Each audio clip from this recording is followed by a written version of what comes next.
We know, according to the testimony of at least some of the leaders in the BLM movement, like Patrisse Cullors, that they are trained Marxists. I do believe in Marxism. It's a philosophy that I learned really early on in my organizing career. We are trained Marxists. We are super versed on sort of ideological theories. We also know that some of the leaders of the BLM movement, like Hawk Newsom in the greater New York area, say if they don't get what they want, they're going to burn this country to ashes. Give black people their rights, or we will burn this country to ashes. So what does Kyle Rittenhouse mean when he says, I support the BLM movement? I'm not a racist person. I support the BLM movement. I support peacefully demonstrating. So in what way does Kyle Rittenhouse support the BLM movement? And why the heck did Tucker Carlson ask Kyle Rittenhouse such softball questions? And is what Kyle said about Lynn Wood true? Lynn Wood was raising money on my behalf, and he held me in jail for 87 days, disrespected my wishes, put me on media interviews, which I should never have done, which he said, oh, you're going to go talk to the Washington Post, which was not a good idea. Along with John Pierce, they said I was safer in jail instead of at home with my family. Stay tuned, and we're going to try to dig into this.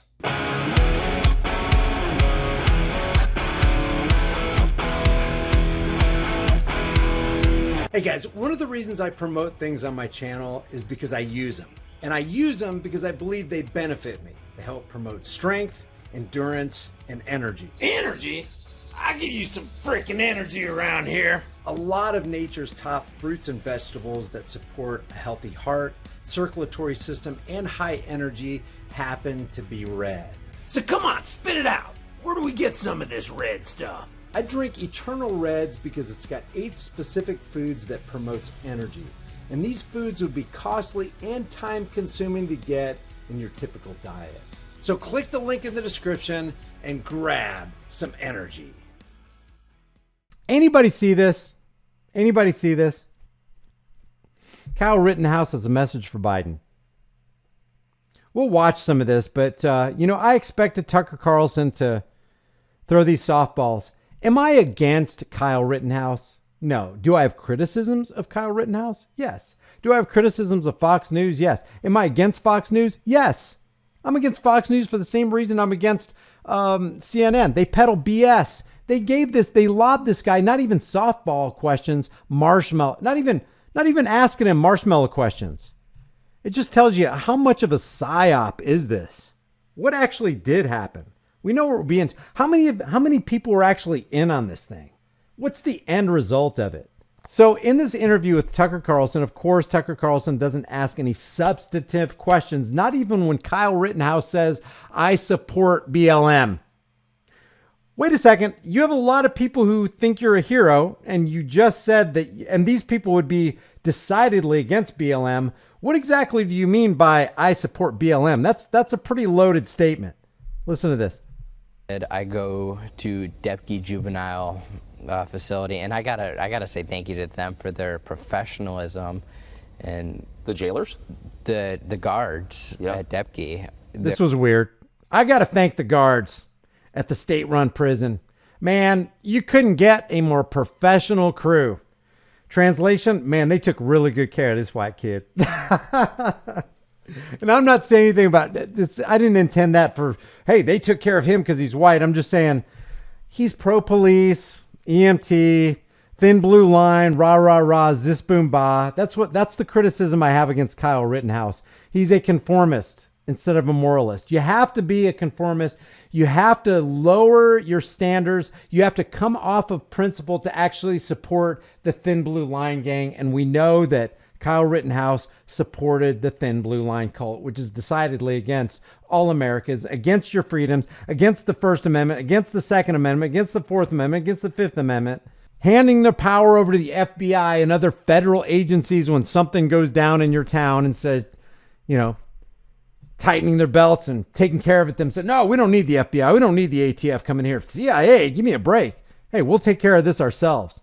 No, this is a national incident. They're constantly blurring the lines. So that's the criticism I have of this kid. And you have to be honest when you're standing on principle, and when you're going to be decisive and fair and diplomatic and consider everything that needs to be considered, and not check into the cult of personality, not be drinking the Kool-Aid, break the cement of your cognitive dissonance, all that stuff, not be locked into your own echo chamber, you come away with the same thing. It's like, wow, being for the Thin Blue Line gang, which since 1971 has been fomenting this war on drugs, which isn't really the war on drugs, it's a war against all of us.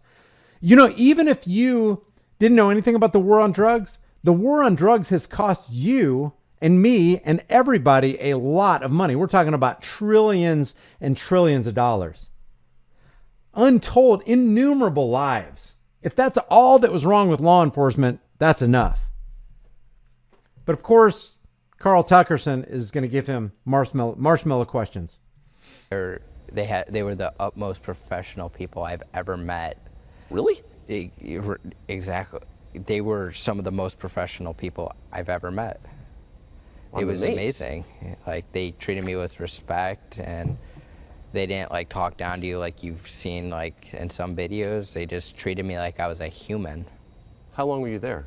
I was in jail for 87 days, and okay, now he's going to say something about Lynn Wood. Lynn Wood is the guy who, you know, basically used to be the attorney for Trump, and then he got off the bus on that, but he was still supporting Donald Trump, and he's with Mike Lindell. And Lynn Wood's the guy that helped Nicholas Sandmann win his case against CNN and the Washington compost pile and New York Slimes. This follows in with Lynn Wood, Lynn Wood was raising money on my behalf, and he held me in jail for 87 days, disrespected my wishes, put me on media interviews, which I should never have done, which he said, oh, you're going to go talk to the Washington Post, which was not a good idea. Along with John Pierce, they said I was safer in jail instead of at home with my family. And then after I'm bailed Your up, own lawyer said that. That is so dumb. If that's true that Lynn Wood and the other guy said that, you're safer in jail than at home with your family. That is lawyer stupid. said that. John Pierce and Lynn Wood. John Pierce. 87 days is a long time to be in jail. It was very long. I lost a lot of weight in there. I since then gained it back. I know the feeling. Yeah. But 87 days of not being with my family, for defending myself and being taken advantage to, being used for a cause by John Pierce and Lynn Wood, trying to trying to raise money so they can take it for their own benefit, not trying to set me free. Well, of course they would do that. They're liars. I mean, lawyers. Isn't that what lawyers do? So you think they could have raised... When somebody says something about somebody, doesn't it make you automatically go, I wonder what that person would say about that assertion right there? And it kind of makes you wonder in the back of your mind, when Kyle Rittenhouse said that, does he have proof that Lynn Wood said that or did that? The money for bail faster, but they didn't. I believe sometime in September 5th, I want to say, they had over $1 million, and bail was set and able to be posted in September. So they could have had me sign the waiver for extradition and had me back in Wisconsin, and I could have been bailed out by mid-September. But they wanted to keep me in jail until November 20th. What was that like? It was scary in jail. Like, you had to watch over yourself, and not a lot of people liked me in jail until the funny thing is, a lot of people didn't like me in jail, but they got to hear like my story, and they got to understand me. Like, he's actually a really decent person. I'm not this person that the media painted him out to be. And it was scary, but I was able to make friends, I'd say, acquaintance in jail, and like play spades, card games with them. Amazing. So you're in jail for 87 days. Do you have a sense of how your case is being talked about in the outside world? Not really when I'm in jail, but once I am bailed out, John Pierce said I was in an unorganized militia, which is just blatantly false. I didn't know what a militia was. Wait, your lawyer said you were in a militia? John Pierce said that, and it's blatantly false. I didn't know what a militia was. Lynn, until he says you disrespected his wish. Oh, here we go. November, Here we go. Like 20. I guess it is a radio show. I guess he didn't type it out. I don't know. Maybe he did. Here we go. Lynn, he says you disrespected his wishes. You held him in jail for nearly 90 days. What do you say? Well, someone has gotten to this young man. For some reason, he's not telling the truth. Number one, I was not his criminal lawyer. I had a foundation, 501c4, that I founded in August of 2020, Fight Back Foundation. The mission was to advocate to protect the First Amendment, our constitutional rights and the Bill of Rights.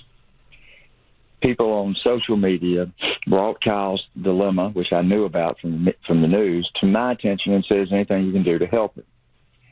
So I got the board of Fight Back to agree to try to raise money for his legal defense, among the other things that we do.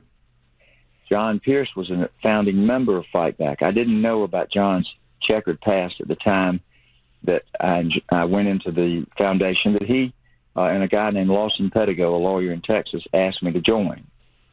So I did not represent him. John Pierce agreed to represent him, said he knew how to do it. He was an expert. So he resigned and severed all ties from Fight Back, and he took on with an engagement with Wendy Rittenhouse to be the criminal lawyer. I tried to help him assemble a team. Again, I'm not a criminal lawyer. I did agree to represent Kyle in defamation cases, which I have expertise in, after the criminal case was over. So we started trying to raise money for the foundation, of which we said we would help Kyle. We did. John Pierce made the decision to leave him in the juvenile facility in Illinois, where he thought he was safe, segregated in a juvenile facility. All right, so far that checks out with what Kyle Rittenhouse said, according to this guy's Lynn Wood's testimony. While he filed a habeas corpus petition in Illinois. The bail had to be, you had to transfer him for arraignment to Kenosha in order to make the bail. John said, "Let's wait. Let me see if I can get him out on a habeas." I said, "Okay." So we're going along, assembling the team. John's in charge. They have the habeas hearing. John had said he intended to appeal it. That would give us more time. When the judge denied it, there was no time, apparently, John said, to appeal. They whisked Kyle straight to Kenosha.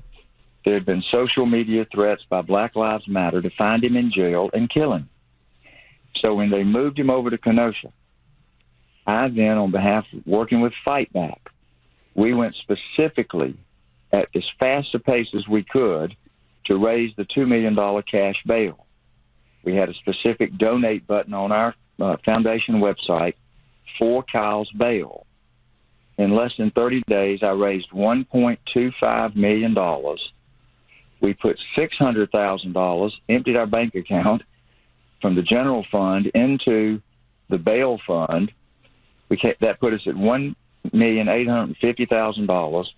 Ricky Schroeder, the actor, agreed to loan us $150,000 if we signed a promissory note, and he required that I sign personally as a guarantor. I did. I wanted to help get this boy out as quick as I could when they moved into Kenosha. Then why didn't Lynn Wood put up his own money? I'm sure Lynn Wood is loaded, man. Lynn Wood, with all the cases, the civil cases that he's won, I'm sure he is loaded with money. Why wouldn't he put up his money to get this guy out of jail? We got the $2 million by the end of November. I got it as fast as I could. I was then told that we either had to bring it to Kenosha or we'd have to send it to John Pierce's trust account, and he would do a cashier's or certified check for the bail. Well, obviously, between the two choices, we weren't going to go all the way to Kenosha in person. We transferred the money to John's escrow account. We have all the documentation. John went over and posted the bail. I thought that everyone was celebrating. I did not know that John Pierce listed himself as being the person posting the bail and asked the money be returned to him at his home address. That's incredible. John Pierce was not honest. When it came out that he was representing Kyle... So he's blaming it on John Pierce.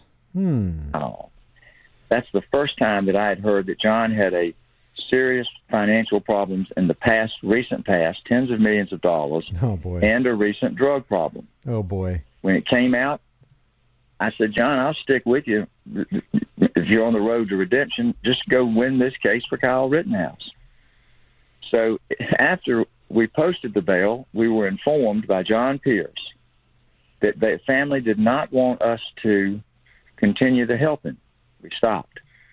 I was told the family did not want me to be his defamation lawyer in the future, that John was going to do it. I withdrew the engagement letter. I thought that was it until in the last 2 or 3 weeks when all of a sudden I've been targeted. I think I know why. What I can tell you is that I talked to Kyle Rittenhouse one time when he was still in the Illinois facility. We talked for about 2 or 3 minutes. He told me he was reading his Bible. I said, keep reading. He said he knew that God was with him that night. I said, I believe he was. And I told him to continue to stay in the Bible and to pray that I thought God would continue to protect him until we could get him, get the case resolved. I mean, at the time I talked to Kyle, the criminal lawyer, John Pierce, working with Mark Richards, they called the shots. I did not. So Lynn, I just want to clarify this for everybody.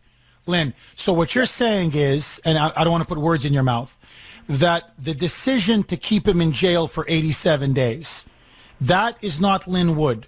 You were the defamation lawyer. You were not his criminal lawyer. That this was ultimately John Pierce's decision.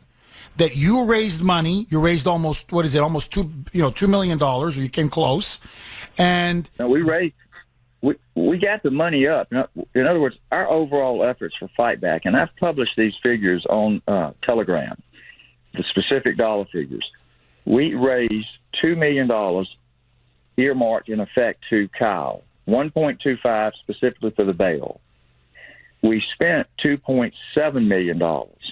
We spent $50,000 to get a video done by a man named Mickey Willis that I think helped his defense a lot.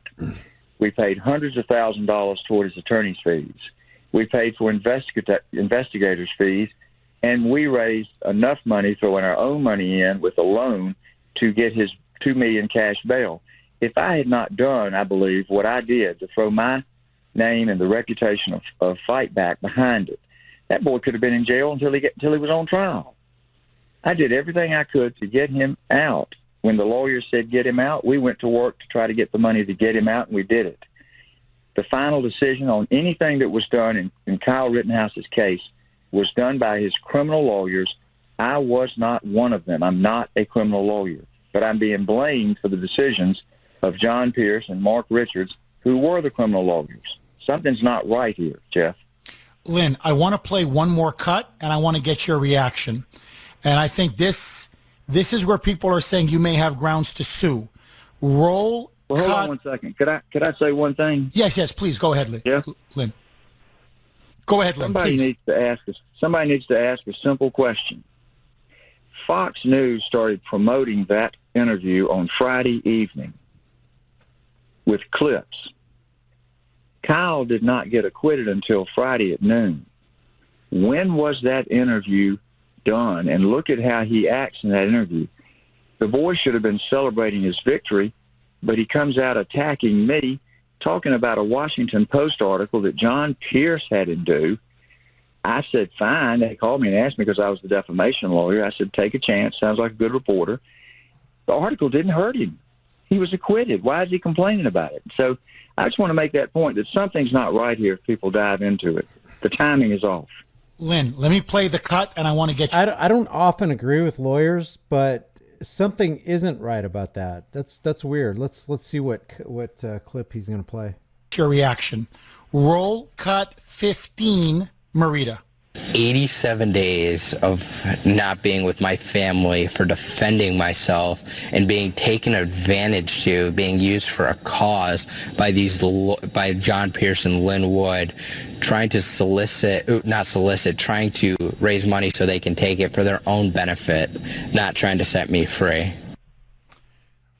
He's alleging that John Pierce and you misappropriated funds, that you raised money, but you took some of it for your own personal use or personal expenses. A, did he defame you? B, will you sue? His allegation or his accusation that I took a dime from him is false. And to the extent that it accuses me of misappropriating fund monies, it would be defamatory. Do I want to sue Kyle Rittenhouse? Of course not. That was a good answer. Here's part two, guys. If you want to listen to it. To me, this is very interesting. This is part two of Lin Wood response to Kyle Rittenhouse allegations. I wanted to help Kyle Rittenhouse. It's really interesting that, I wanted to help and Kyle. maybe, I don't know, there when you do an interview, there's a lot that's actually cut out. So maybe Tucker Carlson did drill a little bit deeper into this, but there's no evidence of it. So that's why we're looking at this right here. Based on what Kyle Rittenhouse says, that he was taken to the cleaners by Lin Wood and John Pierce. Sounds like Lin Wood saying, I didn't have anything to do with that. That's all on John Pierce and the other team of lawyers, because that wasn't what I was. That wasn't what I was there for. He used his name, his reputation, and his ability to raise funds through the Fight Back Foundation is what I'm getting out of it. Plus the Ricky Schroeder $150,000 loan, and Ricky Schroeder's from that sitcom Silver Spoons, I guess. And it sounded like he was doing what he could to raise the funds to get Kyle Rittenhouse out of jail. But, you know, here's part two. It's only 3 minutes long. I wanted to help Kyle Rittenhouse. I do know that John Pierce, that a third-party company came to Fight Back and said, we want to give $110,000 for specific personal needs of Kyle and his mother. Fight Back is a 501c4, cannot give a personal inurement. We told them no, we couldn't do that. So they gave the money, I'm told, to John Pierce, who put it in his escrow account. And I heard that there's some $80,000 of that, $70,000 to $80,000, that may have been misappropriated by John Pierce. I don't know what happened. I was not involved in it. I do know that I haven't met, nobody at Fight Back takes a dime in salary. We're nonprofit. We've accounted for every dime of the money that we raised and how we spent it. We spent more than we raised. We have been audited for 2020. We passed the audit with flying colors. I've had nothing to hide about what we did for Kyle. I was proud of what the donors to Fight Back did. Thousands of people sent money to this boy to help him and then to help him get out of jail. Fight Back used every dime to help him, including $600,000 of our own general funds, and went on the line for a $150,000 promissory note. How in the world anybody could condemn Fight Back or me for what we did for Kyle Rittenhouse, it simply escapes my ability to understand. Lynn, there's a man named David Hancock. David Hancock is the person that I believe needs to be looked at in this matter, along with John Pierce. Hancock is a disgraced Navy SEAL, had his trident pulled in connection with a false charity. He's now being sued for in connection with his charity that he started up after he told us to stand down, Free Kyle USA and the Milo Fund. He's being sued for fraud. David Hancock took this boy and his mother, took them under his wing, took control of that family. I don't think Dave Hancock is a good man. He infiltrated my property in South Carolina in the summer of 2020, claiming he was here to help me for another person that had worked here. He was not. He's been on a one-year vendetta to destroy my reputation.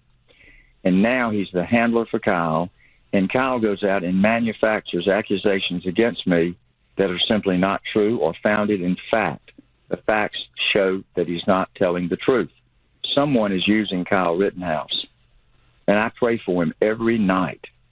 You know, whatever is happening here, I view it as a big mistake for Kyle Rittenhouse to have brought up Lin Wood's name. He could have kept it vague, or he could have just not talked about it. This is pretty interesting. Because I'm worried about what people are doing with this young man.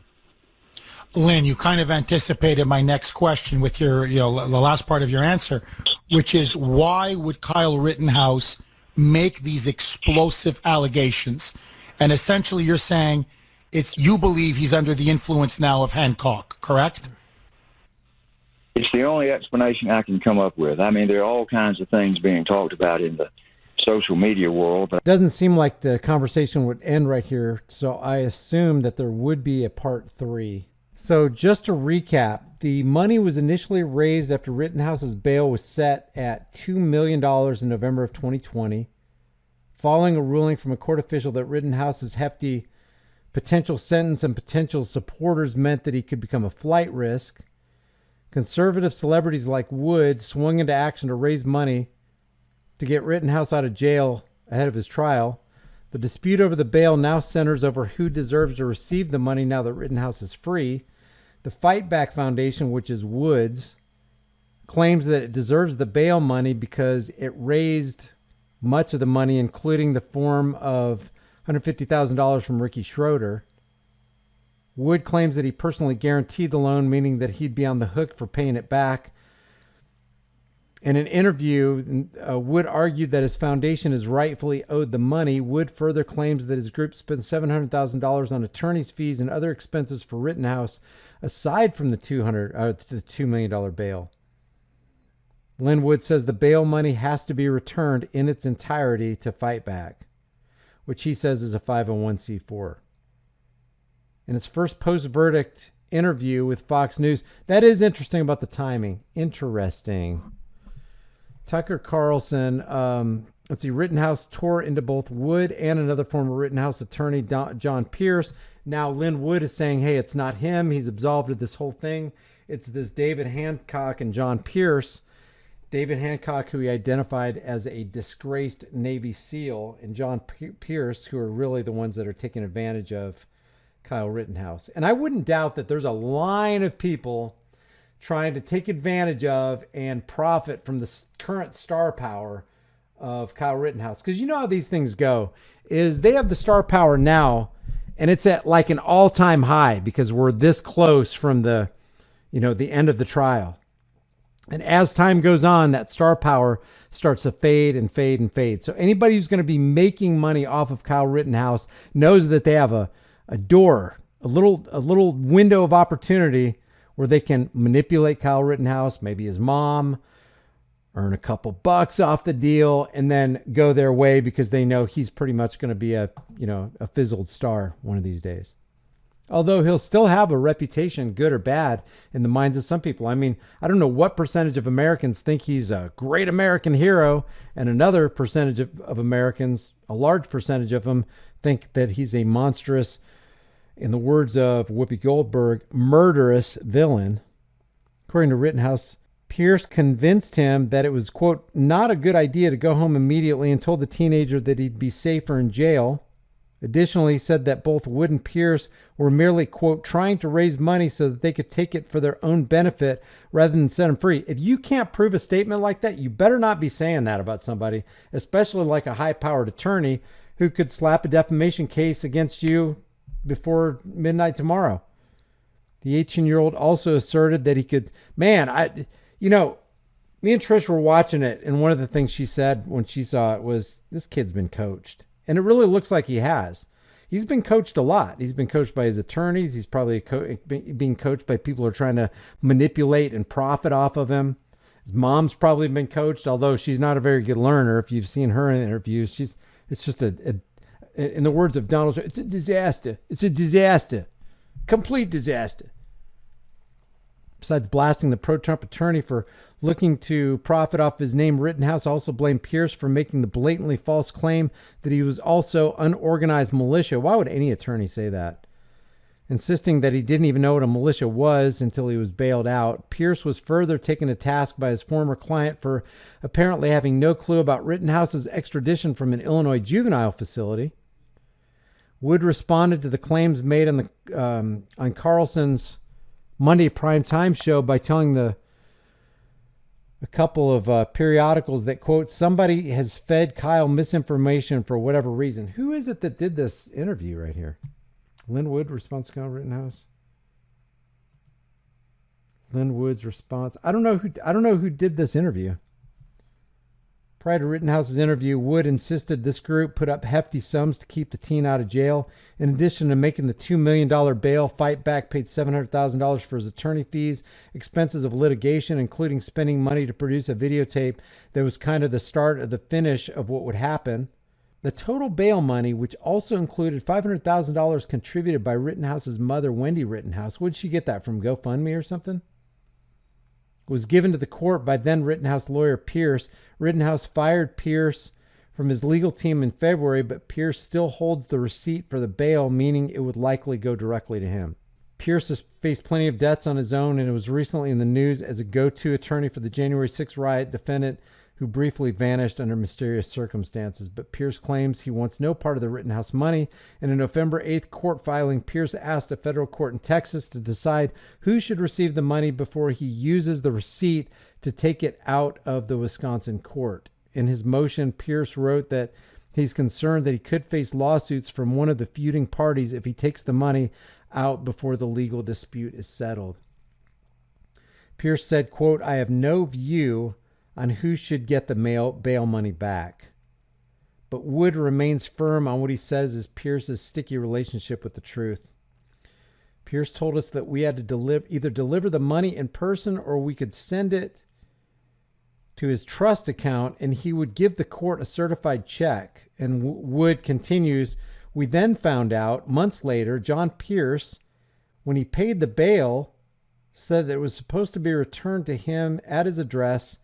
And then we got Pierce to give us a release because that's not true."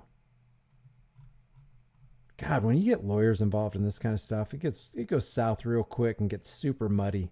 I don't know. Kyle Rittenhouse can get himself into hot water by talking about Lynn Wood like that if he can't prove his assertion. Now, if he can prove his assertion, that's another story. Fifth, after I was watching some of the interviews he did, I was like, I'm not in a militia. I don't know what that is.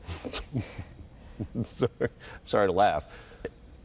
And I was like, what the heck? And I'm like, no wonder people are saying I'm in a militia. It's because he painted that narrative, which he should never have gone there. Well, yeah, it's untrue. Exactly. Were you surprised so I haven't heard you mention race at all in this conversation. You said you saw your community on fire, you wanted to help. You asked a business owner if you could help. Were you surprised to see this framed as a racial story? To be honest, Tucker, this case has nothing to do with race. It never had anything to do with race. It had to do with the right to self-defense. What a sweet kid. I think that comes through loud and clear. Playing hearts in jail. That's kind of a weird thing to say when you're reporting. I support the BLM movement. Here we go. This is what I wanted to get to.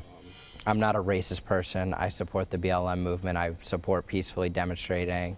Now, is that what he means by I support the BLM movement? If you're a journalist, if you're sitting there as Tucker Carlson, wouldn't you go, wait. I've been reporting on the BLM movement for the last 5, 6, 7 years, telling people that it's a Marxist movement that basically wants to burn America down. And now you, the hero of red-blooded Americans, conservatives, Trump supporters usually, pro-Second Amendment, believe you're a hero. Now you're saying you support the BLM movement. Can you be a little bit more clear on that? Because it kind of almost sounds like he's saying, I support the BLM movement's right to protest. That could be what he means, but I don't want to assume. You know what happens when you assume. It's kind of strange that you would support the BLM movement when Patrisse Cullors says we're trained Marxist and Hog Newsom, just for two examples, says that if we don't get what we want, we're going to burn this country to ashes. So in what way do you support the BLM movement? I think it's a colossal example of ball dropping on the part of somebody who claims to be a journalist. And I know that Tucker Carlson's segment is like an opinion piece, but basically he is giving an interview as a reporter trying to report the facts of a now historical figure, Kyle Rittenhouse, because everybody's pretty much knows about this. But why wouldn't you ask a clarifying question? What do you mean that you support the BLM movement? Because that's a pretty big statement. Racist person. I support the BLM movement. I support peacefully demonstrating. I support the BLM movement, period. I support peacefully demonstrating. That could be taken a couple different ways. And that's why the journalist should be there to ask a follow-up question for clarification, but it never came. Now, it could have come and they cut it out, but in the 28 minutes, the 17 minutes, and the 10 minutes, 27, 28 minutes that I saw, there was no clarification on this statement right here.